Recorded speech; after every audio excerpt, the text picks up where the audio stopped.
In June, a brief but intense war unfolded between Iran and Israel. Air defenses lit up the skies, missiles flew, targets burned, and now Iran nays one of its hypersonic missiles didn't just hit a target, it flew through the window of Israel's top military intelligence center. And it comes as Tehran signals that far more military power remains unused.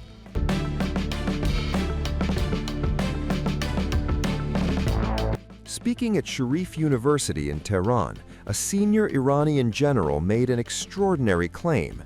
Brigadier General Abu Fazl Shikarchi said a Fatah hypersonic missile struck a pre-selected target during June's 12-day Iran-Israel war, passing through the window of the Israeli military intelligence chief's office. According to Shikarchi, the strike was neither accidental nor symbolic. It was deliberate, precise, and meant to send a message. Shikarchi went further, directly challenging Western military credibility. He contrasted Iran's domestically produced missiles with the American-made THAAD system, interceptors that can cost up to $12 million apiece. His claim, Iran's weapons, built at a fraction of that cost, successfully bypassed what Washington markets as elite, near-impenetrable defenses.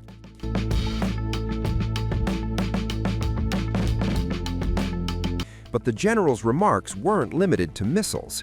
He revealed what he described as a major counterintelligence victory. Over several months before and during the war, Iran says it dismantled an extensive espionage network. Nearly 2,000 people were arrested, accused of working with enemy intelligence services after years of covert recruitment and heavy financial backing. The war itself was brief but intense. Israeli forces had earlier struck Iranian nuclear facilities and killed senior military figures. The United States later joined those strikes with bomber aircraft, dealing Iran its heaviest command-level losses since the Iran-Iraq War of the 80s. The conflict ended only after a U.S.-brokered ceasefire, but neither side has claimed restraint.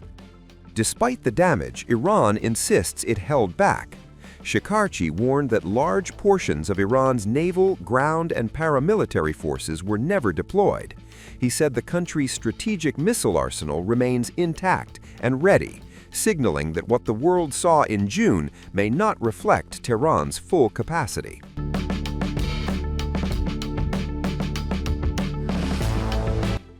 Inside Iran, the aftermath has been severe. Authorities launched an aggressive crackdown on alleged Mossad-linked operatives. In August, nuclear scientist Rozbeh Wadi was executed for alleged espionage.